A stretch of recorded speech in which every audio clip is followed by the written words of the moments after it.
promovido pela Agência Nacional de Transportes Aquaviário, ANTAQ. Convidamos como moderador deste painel o senhor Alberto Tokarski, superintendente de navegação interior da ANTAQ. É quase que um desafio, né? Logo depois do almoço, certo? Os primeiros palestrantes, a gente diz que realmente tem uma missão extremamente estratégica para o evento. Mas olha só, nós vamos ter agora o painel Modelos Referenciais e Experiências Nacionais e Internacionais, e no qual nós teremos 3 palestras. A primeira, a hidrovia no desenvolvimento portuário, a outra, que vai falar sobre o complexo portuário do Itaqui, e a terceira, vamos dizer, internacional, palestrante internacional, o futuro do Brasil, setor portuário eficiente e autossustentável, modelo do Porto de Roterdã. Esse painel é super interessante, que a gente vai começar com o Dr. Bussinger, tá? Falando da hidrovia no desenvolvimento portuário, e sempre a gente coloca o seguinte, que o porto ele não é sozinho, e no caso específico no Brasil nós precisamos enxergar, tá? O que é que tem, vamos dizer, atrás do porto. Em vários lugares nós temos a possibilidade de ter acessos, não só rodoviários ou ferroviários, que é a grande maioria brasileira, mas também hidroviários. E é o caso específico aqui, tá? Na Baía de São Marcos, nós temos 2 importantes rios aí, e que não, no passado foram utilizados e não estão sendo utilizados. Então, a primeira palestra, ela vai ser exatamente sobre esse tema, e após as 3 palestras nós vamos ter 20 minutos de debate, e que ao se encerrar essas 3 palestras eu passo para as senhoras e senhores as regras. Então vamos lá. Convido o Dr. Frederico Bussinger, consultor do Instituto de Desenvolvimento, Logística, Transporte e Meio Ambiente, para palestrar o tema a hidrovia no desenvolvimento portuário. Com a responsabilidade de abrir essa sessão da tarde, do pós-almoço, né, e principalmente de uma forma de ajuste da programação, eu saúdo os organizadores e particularmente o Fialho, quem me fez o convite, e também dando a incumbência de trazer à baila a discussão, essa questão que o Tokarski já aqui colocou, qual seja da navegação do Maranhão, no Maranhão. E também, como o Tokarski já aqui colocou, esse é um tema que trata de uma relação, a relação da hidrovia e do porto. E no Maranhão, que é uma terra onde se preza o saber, podemos lembrar o pensador Ortega y Gasset, e eu acho que esse nós estamos bem próprios aqui, dizendo: eu sou eu e as minhas circunstâncias. E aqui nós temos uma das circunstâncias portuárias, no caso, a hidrovia. E esse tema é um tema certamente com os olhos postos no futuro. Ou seja, nós estamos falando de uma coisa que pode vir a ser no Maranhão e no Brasil de uma maneira geral. E eu me recordo de uma palavra do presidente Sarney, enquanto presidente, citando, aí eu já não sei quem ele citava, que dizia que todo o processo de transformação é feito por historiadores, poetas e políticos. Os historiadores, para sabermos de onde viemos e onde estamos, os poetas, para pensar aquilo que pode vir a ser, e os políticos, para viabilizar de onde estamos até para onde vamos. E assim, eu queria começar essa apresentação, porque, na verdade, nós precisamos nos situar dentro do processo de transformação portuária, das reformas portuárias, onde é que nós estamos? Qual é o contexto em que nós estamos? Então, rapidamente, eu quero percorrer este caminho, mesmo porque essa é uma história que é contada às metades e, às vezes, com grandes equívocos. Normalmente, nós tratamos a Lei dos Portos de 1993, portanto, há 18 anos atrás, como sendo um divisor antes e depois de Cristo. E eu acho que essa é uma interpretação já de início equivocada, porque as reformas portuárias no Brasil, nós podemos datá-las bem antes, talvez umas 3 ou 4 décadas antes, porque coisas já começaram a acontecer pelos anos 60. E eu, pessoalmente, tomo o terminal de Tubarão, no Espírito Santo, talvez como o primeiro elemento desse novo momento em que nós estamos vivendo. Depois nós tivemos uma segunda fase, antes ainda da Lei dos Portos, onde muita coisa rolou, muita água rolou debaixo da ponte. Nós tivemos os terminais de uso privativo fora dos portos organizados, nós tivemos privatização de atividades acessórias, terminais retroportuários alfandegados, terminais de uso privativo dentro dos portos, conselho de usuários. Isso tudo já era o embrião das reformas que estavam por acontecer. E eu, quando olho a Lei dos Portos, aí ao final desse período, eu entendo que, na verdade, ela é muito mais, nesse momento, uma consequência desses processos de reforma do que, na verdade, um deflagrador. É um pouco aquela música, não dá mais para segurar, explode o coração. Eu diria, não dava mais para conter, a reforma precisava chegar na beira d'água. E eu acho que foi isso que a Lei dos Portos fez. Evidentemente, ao fazê-lo, ela deflagrou um novo processo. E novas coisas aconteceram a partir deste novo marco da Lei dos Portos, que eu vejo aqui, nessa plateia, muita gente que viveu e trabalhou durante esse período.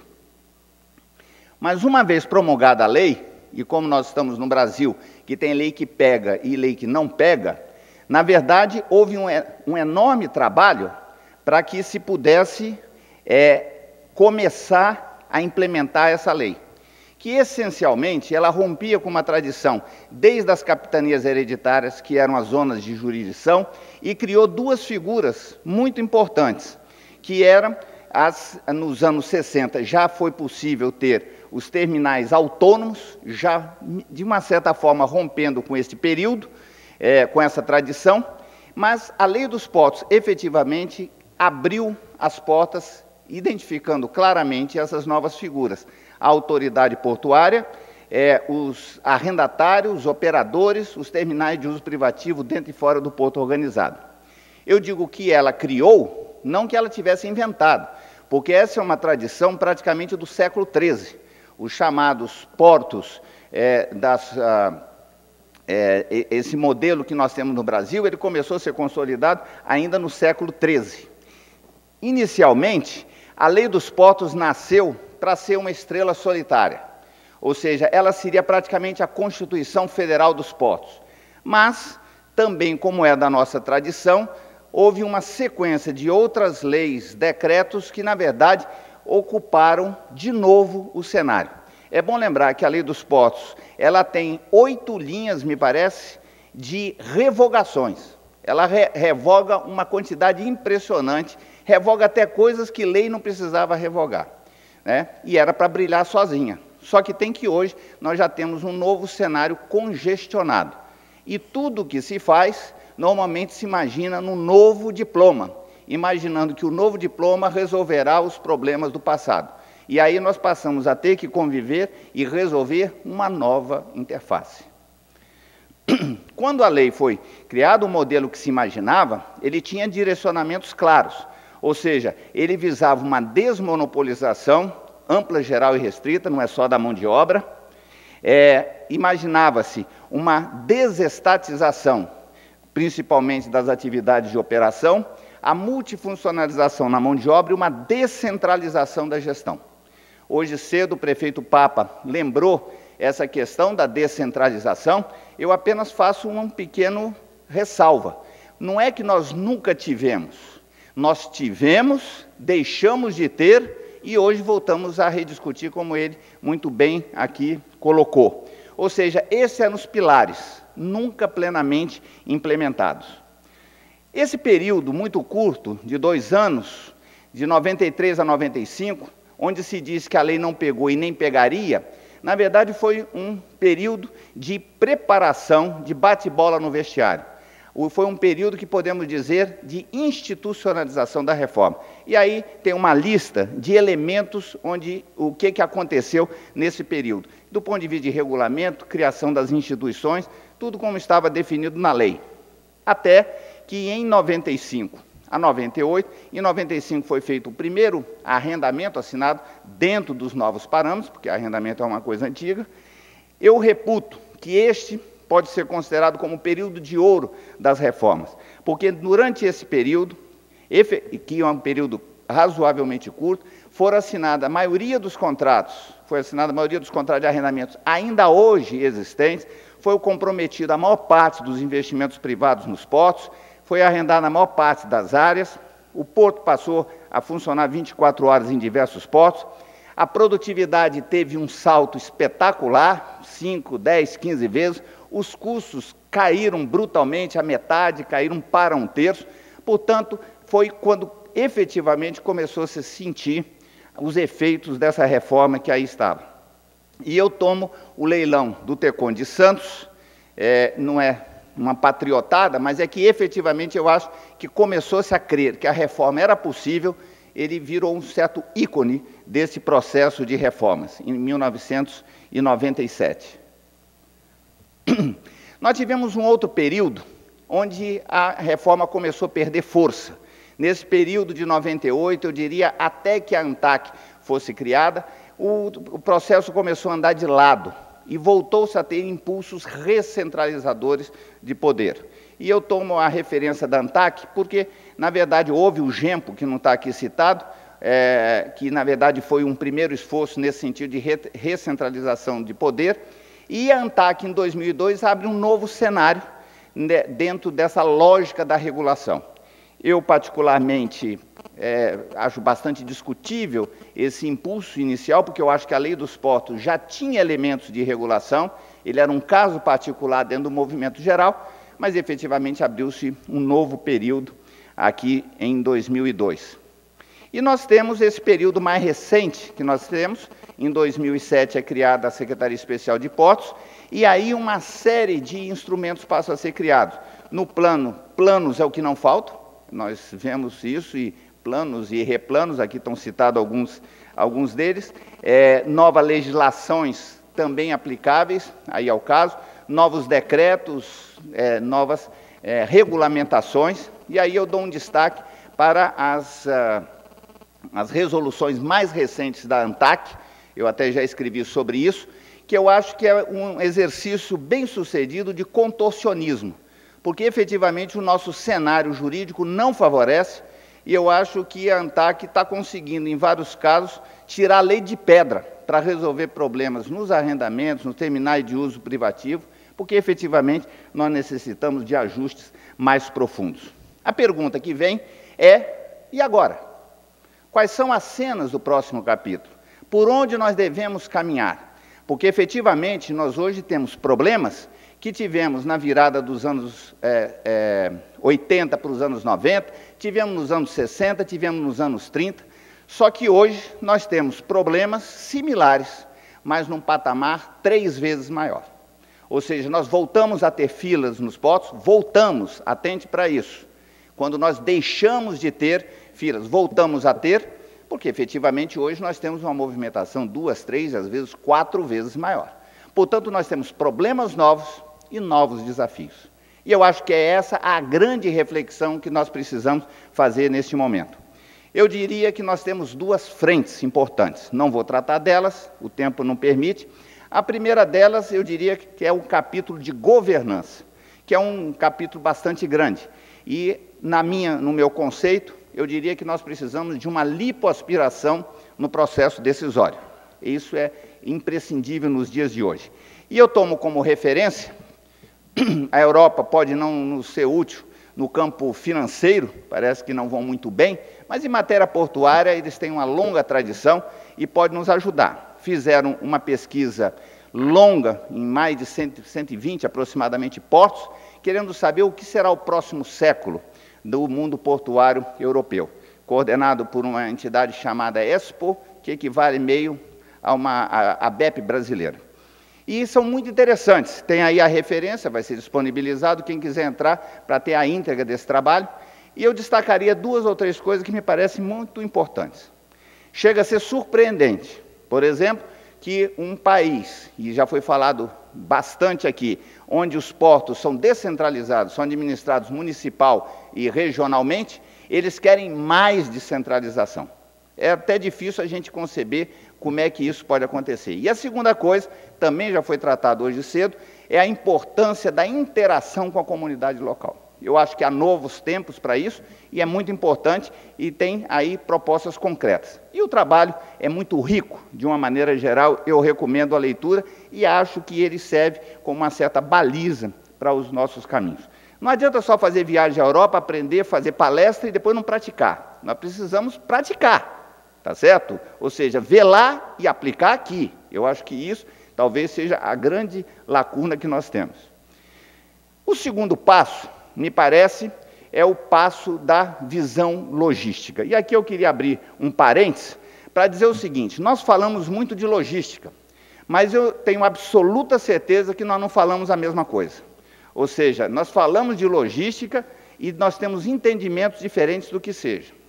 O mais normal é que nós falamos de logística e pensamos em serviços de transporte. Às vezes estamos falando de serviço de transporte e nem mesmo chegamos lá, porque nós estamos reduzindo para infraestrutura de transporte. E às vezes nem mesmo a infraestrutura de transporte nós estamos falando apenas da infraestrutura viária. Ou seja, nós verbalizamos logística, mas a nossa cabeça e as nossas ações, nossas propostas estão reduzidas à infraestrutura e às vezes infraestrutura viária. Evidentemente que logística abrange isso. E por isso que eu não gosto de adjetivo. Quer dizer, qualquer adjetivo de logística eu acho uma redundância ou um reducionismo. Logística é logística. Então não adianta logística de transporte, não adianta logística portuária. Logística é logística e basta. Ela é essas 3 coisas e muito mais. Ou seja, é um cardápio bastante amplo. Então, quando nós falamos de logística, nós precisamos saber, afinal, que interação de variáveis nós estamos trabalhando. Exemplo muito prático é os regimes de tributação entre estados que acabam por cometer absurdos logísticos. O problema não está no transporte nem nos portos. Muitas vezes eu faço a carga, dar grandes voltas e encarecer, consumir combustível e emitir mais por uma regra tributária. E a gente poderia dar exemplos imensos de coisas que são cometidas de equívocos logísticos por regras de outros setores. Então, quando eu falo logística, eu preciso ter essa visão conjunta e trabalhar conjuntamente. Quando eu fiz organizei essa imagem, que inclusive já foi hoje aqui apresentada, na verdade, a mensagem que nós precisamos passar nela é de que, na verdade, por ter essas 3 características, nesses 3 países, e no Brasil, que é o que nos interessa, a logística é um fator crítico de sucesso. Por quê? Um país que tem grande território, mas não tem carga para transportar, nem população para abastecer, logística não chega a ser um problema. Ela é um problema onde eu consigo reunir essas variáveis. E é o caso brasileiro. A Europa, de novo, eu acho que pode nos auxiliar e nos demarcar terreno. Ela acaba de lançar, agora em 28 de março, o documento que chama White Paper, que são as referências para o ano 2050. E aqui tem as características, eu não vou discorrer totalmente sobre elas, mas uma coisa interessante que se apresenta é que, primeiro, ele é um plano continental. A segunda coisa é que é um plano participativo. Não é um plano que alguém fez e baixou na cabeça de ninguém. Ele é um plano que os países membros participaram. E uma vez participou, ele é regra para todos. A outra coisa importante é de que ele é um plano que procura compatibilizar, de um lado, a competitividade de outra eficiência e de outro meio ambiente. Planejamento é isso, é compatibilização de variáveis, porque nós, muitas vezes, fazemos projeto, juntamos sincreticamente, empacotamos e chamamos isso de plano, o que não é plano, porque muitas vezes nós não sabemos onde nós queremos chegar, e quem não sabe onde não quer chegar, não está fazendo planejamento. E esse tem um rumo, ou seja, eles querem eficiência, competitividade, eficiência, e eles querem reduzir, no ano 2050, 60% das emissões de carbono. E os planos são organizados a partir disso.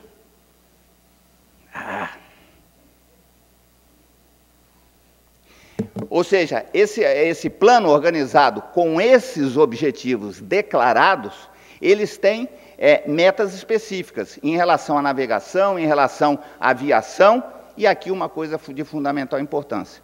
Neste horizonte, eles querem transferir em 50% cargas e passageiros para a ferrovia e para a hidrovia. E aqui nós chegamos no ponto importante desse nosso tema. Ou seja, a hidrovia e a ferrovia, não vou explorar a questão ferroviária, quero me focar na hidrovia, ela é parte da implementação desse plano mais geral, para carga e passageiros.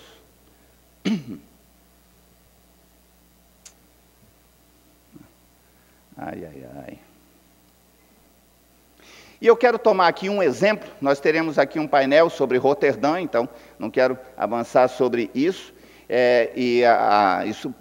os exemplos cabem em todos os países europeus, porque eles estão referenciados naquele plano que eu coloquei. Eu quero tocar o caso específico de Antuérpia, que trata, já dentro desse conceito da implementação do plano.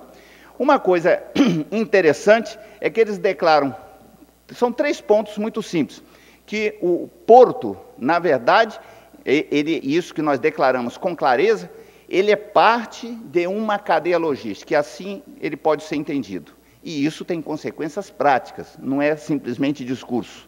A segunda coisa interessante é de que a competição, na verdade, ela envolve as operações portuárias e envolve a rede de transporte como um todo, coisa que nós também já sabemos cognitivamente. E, por fim, que para o cliente, na verdade, o que interessa é a competitividade da cadeia logística, não é meramente a competitividade portuária. Em torno disso, eu não vou passar de uma maneira geral o plano, mas quero destacar 3 ou 4 informações. O primeiro é de que o horizonte espacial do plano, ele não se restringe ao porto. Aqui a imagem não é tão clara, mas prestando atenção pode-se ver, ele tem um primeiro ciclo de 50 quilômetros e outro ciclo de 250 quilômetros. Vai dar quase em balsas, daria o equivalente aqui. Portanto, eles não têm um PDZ, um Plano de Desenvolvimento e Zoneamento do Porto. Isso é parte de um conceito mais geral, ou é um detalhamento. Ele já nasce pensando o seu entorno. E esse ciclo de 50 quilômetros tem uma função e o ciclo de 250 tem outro, seja de a agregação de cargas ou de assemblagens de produtos. São funções e a gente pode detalhar isso sendo o caso. O segundo aspecto importante é de que o porto, ele participa dos despachos ferroviários. Olha que coisa impressionante. Eles têm 70 destinos e movimentação de 200 despachos semanais a partir do porto. Um deles me impressionou, que vai para o interior da China, 10.500 quilômetros despachados a partir do porto, e gerido pelas empresas associadas ao porto que estão enunciadas aí à direita. Também eles têm um sistema de barcaças, que são despachadas a partir do porto para estações de transbordo ou para plataformas logísticas dentro do continente. Evidentemente que a malha de Antuérpia se sobrepõe à de Roterdã, a de Le Havre, enfim, porque as distâncias são muito pequenas. E aí a competitividade logística se coloca. Isso porque eles querem, tem metas parciais, eles querem até 2020 ter na hidrovia ultrapassando a rodovia. Vocês podem ver, eles que já têm 1/3 com internalização hidroviária, querem passar a 42 com um empate técnico com o rodoviário, como a gente pode ver. Não é diferente esse conceito no porto de Le Havre, por exemplo. Nós vemos o porto está lá na pontinha, mas o conceito do planejamento envolve o rio, os terminais existentes e os terminais que estão sendo pensados aí para o futuro.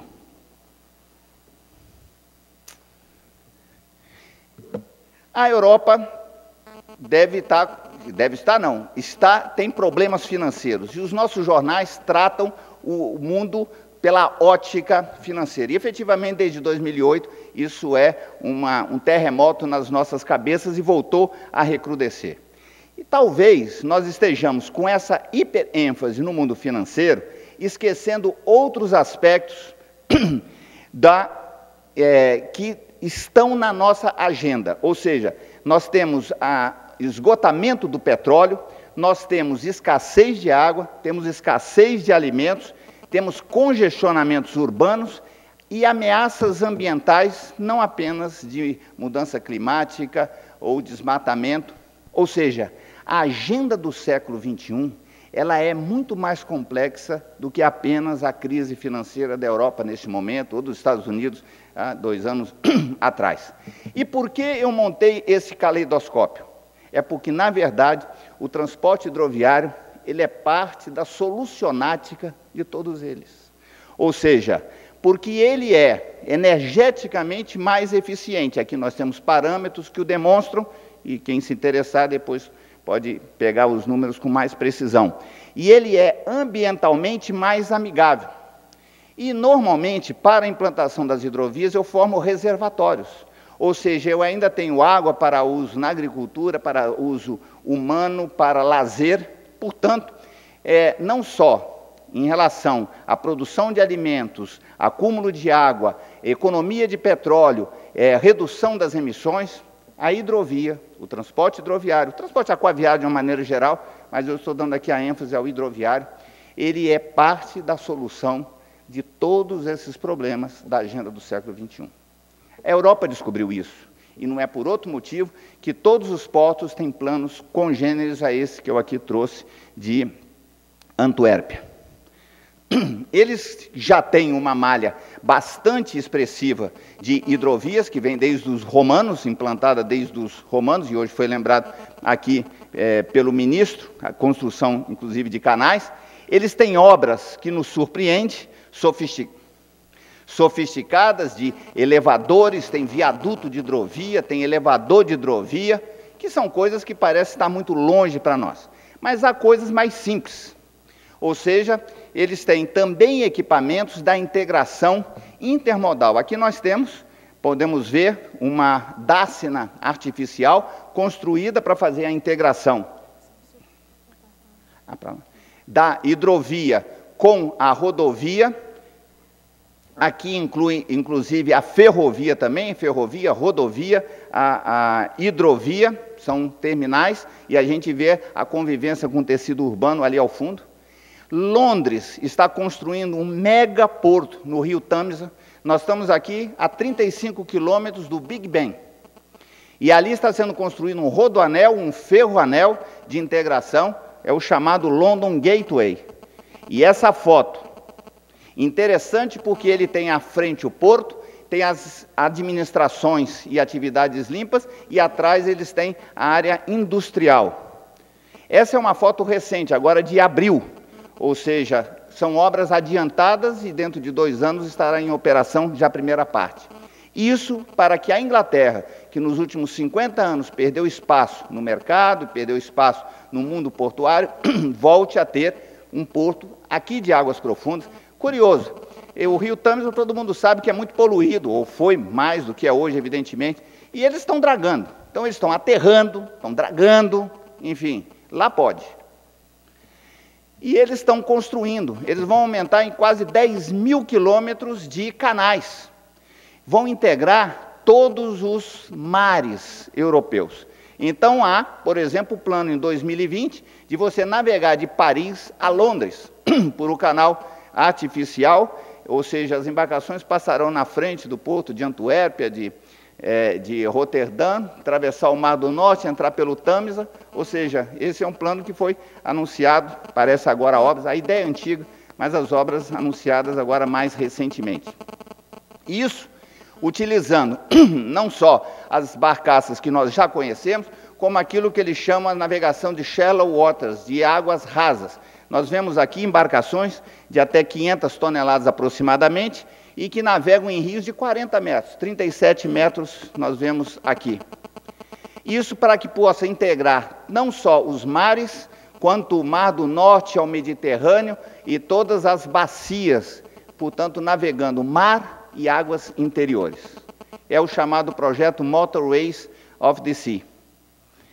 E no Brasil, nós não somos muito diferentes desse quadro. Nós temos várias bacias, aliás, dizem que nós temos 5 Mississippis, né, no Brasil. E aqui no Nordeste em particular, talvez muitos se surpreendam com essa possibilidade, porque imagino que o Nordeste é uma área bastante desértica. E quando nós falamos do Maranhão em particular, aí é que nós nos surpreendemos. E eu confesso que eu já tinha alguma informação, mas ao procurar cumprir a missão do Fialho, eu acabei me surpreendendo com várias dessas coisas, com vários dos rios. Ele me deu a lição em relação ao Mearim e Itapecuru, mas, na verdade, existem outras bacias que estão aqui trazidas. Um deles, e eu quero me fixar nos dois, é do rio Mearim, é aqui bastante vizinho.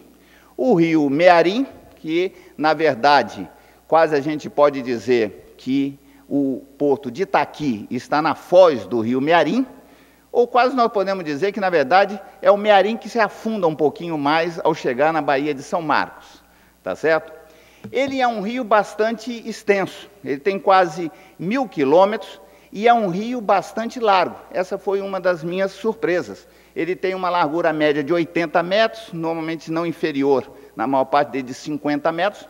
Lembrem que aquela largura que eu falei lá atrás é 37, 40 metros, portanto, perfeitamente navegável. Ele tem um problema nas corredeiras aqui a jusante da Barra do Corda. E ele é um rio que desempenhou um papel importante na história do Maranhão, seja trazendo a produção da região, durante um período, o algodão, o arroz, enfim, quanto levando as máquinas importadas da Inglaterra para a montagem, a industrialização na região. Ontem eu conversava com o secretário Jurandir, que é da região, e ele lembrava, inclusive, histórias de família envolvendo a navegação no rio Mearim. O outro é o rio Itapecuru. Quase que nós podemos dizer que, na verdade, a ilha de São Luís, na verdade, nasce desse útero que é o Mearim com Itapecuru. Na verdade, são as duas bacias que, na verdade, geram a São Luís. O Itapecuru é um rio que tem uma história mais intensa, é um rio mais longo. Ele é dividido em 3 partes. Tem uma parte no Alto Itapecuru, né, de Mirador a Colinas, onde a navegação é difícil, é um rio meandrado, um rio com grandes desníveis, onde a navegação é feita por canoas. Eu falo assim, mas eu não conheço nenhum dos dois, tá certo? Isso foi toda pesquisa que eu tive indo atrás dos livros, das imagens, do Google e tudo.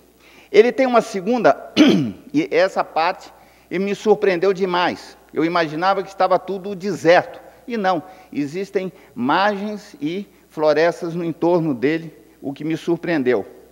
Ele tem um médio Itapecuru, né, de Colinas a Caxias, onde é um terreno bem mais suave, e a informação é que a diferença de altitude não passa de 60 metros. E ele tem a parte do Baixo Itapecuru, que na verdade tem um relevo bastante suave, e ele tem baixa declividade, o que gera um problema, e ele tem é muito largo, e ele tem bancos de areia. O Itapecuru é a principal fonte de abastecimento, 75% da água de São Luís. Mas essa questão das margens e dos bancos de areia não chega a ser um problema. O Brasil tem um programa recente, o Ministério dos Transportes, o DENIT, de recuperação das margens do São Francisco, que sofreu processo semelhante. O fim das matas ciliares, ao derramamento das margens, o alargamento do rio, que está sendo recuperado dentro desse programa no Rio São Francisco, e que é perfeitamente possível de também existir, ser feito aqui nos dois rios, o Mearim e Itapicuru. O rio Itapicuru é um rio que tem uma participação importante na história do Maranhão. E aí eu até dei boas risadas ao ver alguns fatos. Em 1840, no meio da balaiada, o Duque de Caxias, ele resolveu criar um programa de incentivo à navegação. Coisa muito curiosa. E criou-se uma empresa que navegou a partir de 1849, sabe o quê? Uma sociedade de propósito específico. E a Assembleia do Maranhão aprovou um programa de juros subsidiados para a navegação. Coisa muito interessante. E na entrada já do século XX, com a ferrovia, né, São Luís Teresina, e depois, nos anos 60, a BR-316, essa navegação foi sendo abandonada, né, deixada de lado. Ele é um rio bastante extenso, é um rio largo, e ele tem, portanto, condições de ser recuperado para essa nova velha função que ele já teve. E eu acho que é possível nós imaginarmos e sonharmos que essas imagens, que por enquanto são imagens europeias, elas possam também ser imagens maranhenses. Nós podemos imaginar que isso possa vir a ocorrer nesses dois rios em particular. Isso, principalmente, porque essa malha hidroviária do Maranhão, ela se superpõe a uma malha rodoviária e uma malha ferroviária, em grande medida ortogonal, o que permite a implantação de terminais intermodais, como vários do que eu aqui anteriormente apresentei. Portanto, eu dizia que esse é uma apresentação com os olhos postos no futuro, e eu acho que é uma coisa alentadora e bem sintônica com o espírito deste seminário.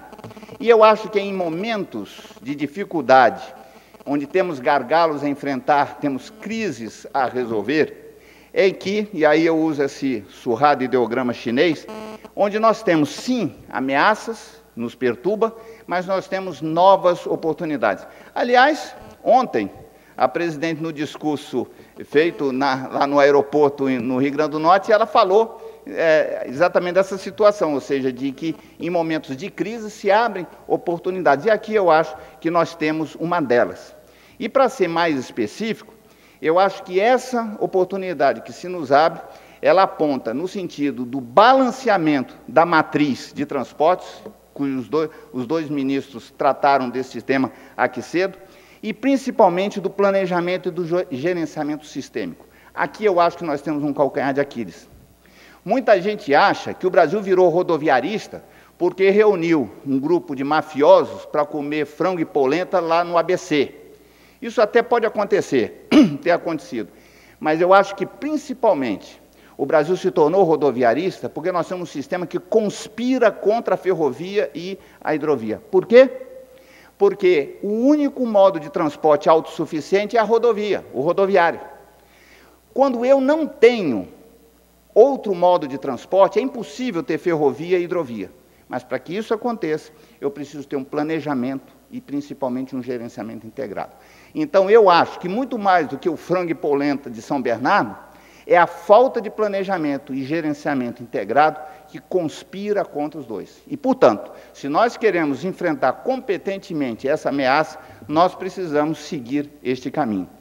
E é por isso que, neste momento, eu até tenho entusiasmo em relação a isso. Eu repito isso muito, e por muito tempo eu tive desesperança, mas eu acho que a variável ambiental que entrou em cena, ela é um aliado estratégico da logística, que é o tema do nosso evento.